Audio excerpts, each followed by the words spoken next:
Olá, pessoal, tudo bem? Meu nome é Thiago Prux, eu sou um dos sócios da Capitaliza, que é uma empresa de análise e recomendações de investimentos. E como é tradicional, às sextas-feiras vamos fazer mais um vídeo da nossa série Barganhas da Bolsa. Já deixo o convite claro para quem não é inscrito se inscrever no canal, para quem gostar do vídeo, dá um like e compartilhar.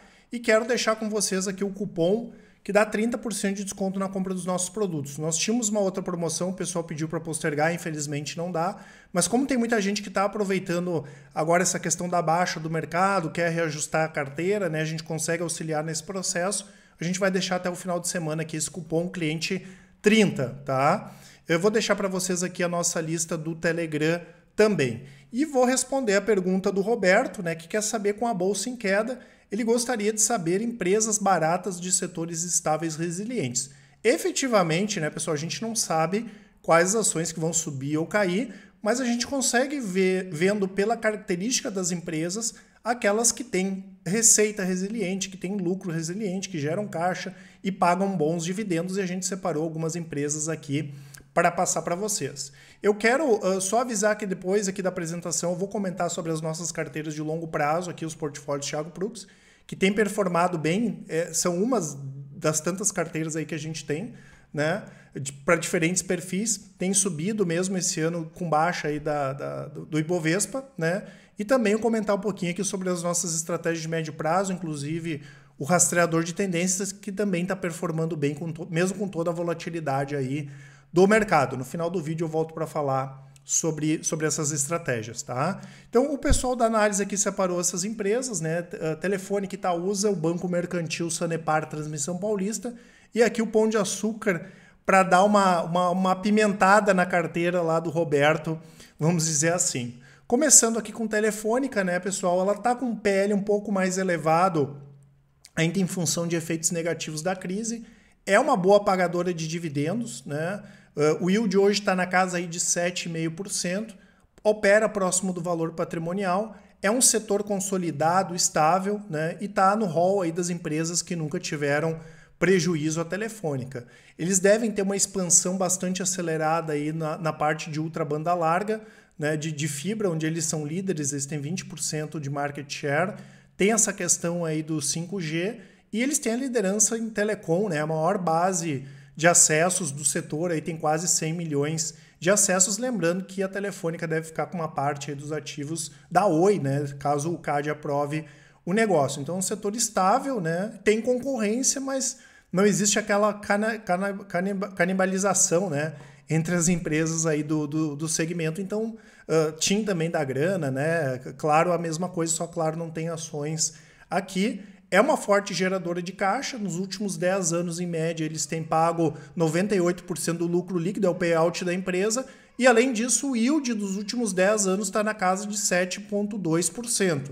Então, não é uma empresa que vai entregar grandes crescimentos, até porque é um mercado mais estável, né? Mas vai entregar bons dividendos, tá? E lembrando que, de termos negativos que nós tínhamos da Telefônica, que era a questão da governança, eles têm melhorado também aí nos últimos anos. Temos Itaúsa, né, pessoal, um PVP um pouco mais elevado em relação às outras empresas, um PL também.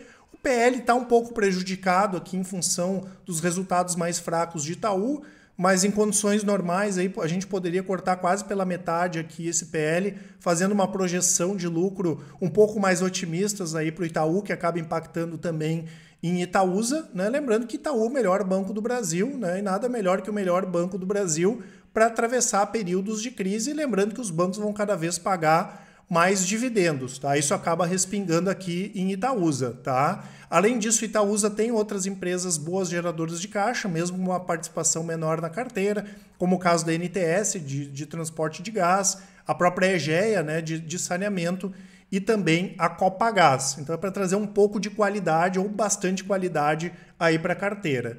Nós temos aqui o Banco Mercantil, né, pessoal, que é uma small cap, trazer uma small cap aqui para a carteira também, né, que é uma empresa fora do radar, vale um pouco mais aí de R$1 bilhão em bolsa, mas é um banco que tem um histórico bem interessante, né? Foi fundado lá na década de 40 e a partir de 1999 eles atuam aí no atendimento de beneficiários do INSS.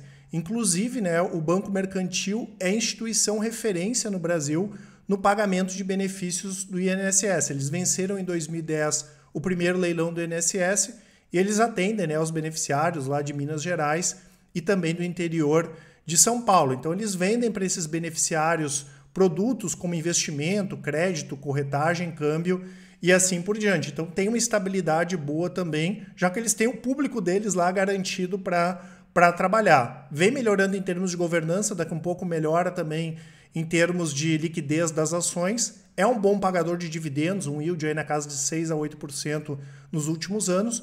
O ano passado divulgou resultados muito fortes, né? O ROI acima de 22%, lucrou mais de 150 milhões de reais e é tranquilo aí para eles manterem essa taxa de ROI aí na casa de 15 a 20% nos próximos anos. E como eu falei, tem essa estabilidade boa em termos de receita. E apesar das ações terem subido bem nos últimos anos, né, seguem defasadas, aí um PL de 5,7 vezes e operando ainda abaixo do valor patrimonial.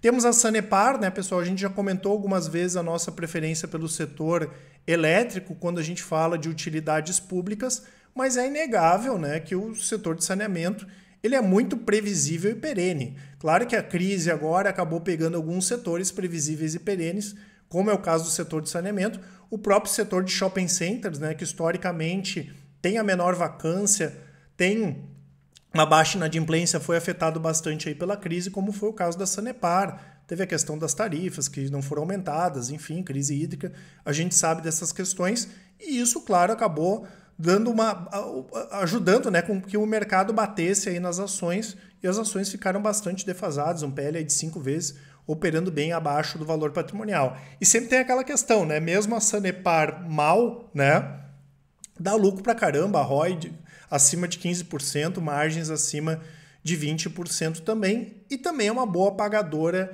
de dividendos, né? Então, quando a gente olha um ativo que hoje ele está que dá bastante lucro, né? Mesmo mal, vamos dizer assim, esse mal entre aspas, né? Quando a gente olha o preço atual da ação e projeta o lucro da empresa lá para o futuro, lembrando que ela paga bons dividendos, a gente pode, né, ter um yield on cost bem interessante.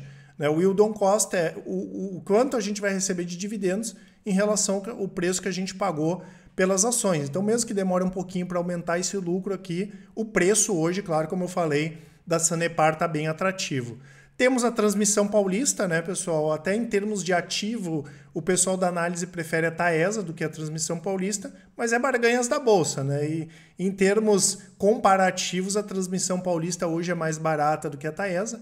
Lembrando que ela é responsável aí pela transmissão de 1/3 praticamente da energia gerada no país, e quase 95% da energia do estado de São Paulo é transmitida pela Transmissão Paulista, ou seja, é o principal estado aí do país, tá? Tem quase 20 mil quilômetros aí de linhas de transmissão, fora o que ainda está sendo construído, e também é uma boa pagadora de dividendos. Eles têm um payout mínimo aí de 75%. Lembrando que o payout é o quanto eles vão distribuir em dividendos em relação ao que eles têm de lucro, e transmissão ao filé do mercado, né, pessoal?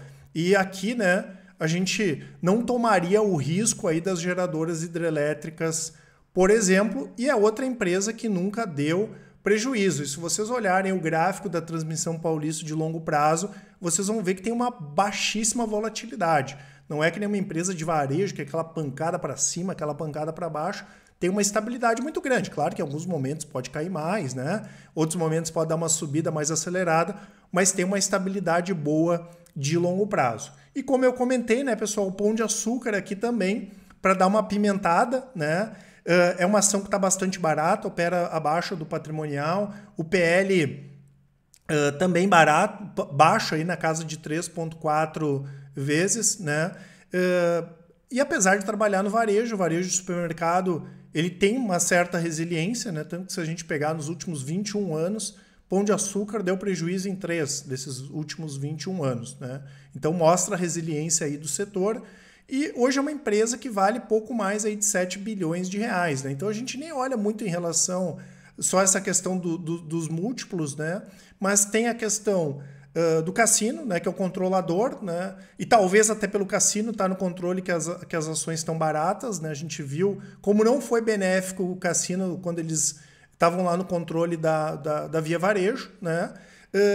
E tem a possibilidade lá na frente o cassino sair da operação, que seria bem positivo aqui para o Pão de Açúcar. Poderia voltar o Abílio Diniz, né? Até os Klein lá se cogitou, mas, por exemplo, voltasse o Abílio Diniz, talvez fosse bastante interessante, tá? E para vocês terem uma ideia, hoje o Pão de Açúcar vale pouco mais aí de 7 bilhões de reais em bolsa. Eles têm a participação no Grupo Êxito, né, que são as operações na Colômbia, as operações aí no Uruguai. Eles pagaram 9,5 bilhões e eles têm 96% do grupo. Né? Só aqui, vamos somar só essas partes. Eles pagaram 9,5 bilhões. Vamos supor que eles vendessem pelo mesmo preço que eles compraram. A Cenova, né, que está cotada na Euronext lá na Europa, na Bolsa Europeia, eles têm 34%, vale em torno de 5 bilhões de reais. E só em ativos, né, aqui edifícios e outros ativos, pelo valor contábil, nem pelo valor de mercado, 1,3 bilhão. Então, se a gente somar aqui, dá mais de 12 bilhões de reais, com a empresa valendo aí 7,2 bi. Ah, Thiago, mas qual é a pegadinha? Não é pegadinha, mas como tem essa questão do cassino, quando a gente olha em termos operacionais, em termos de produtividade, de eficiência, o Pão de Açúcar fica atrás de outros grupos, como, por exemplo, o Grupo Mateus, né?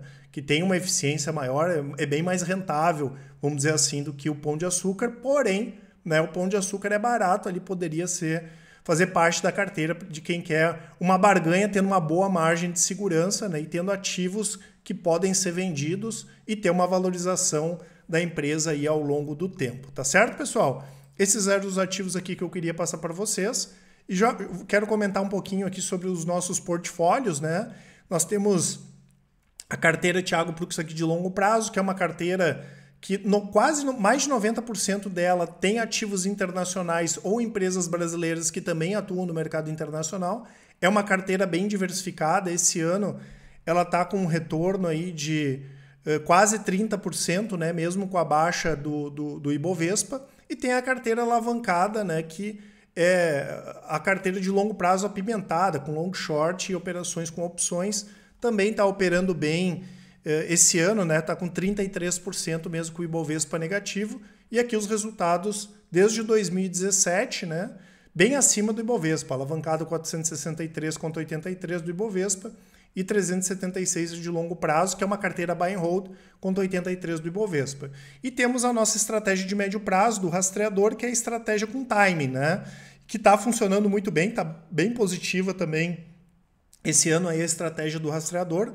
Ela tem um resultado fantástico aqui desde 2017, 1.800% contra 73% do Ibovespa. E quando a gente considera janeiro do ano passado para cá, ela está com 80% contra menos 1% do Ibovespa. Isso aqui nem está considerando a baixa de hoje, né?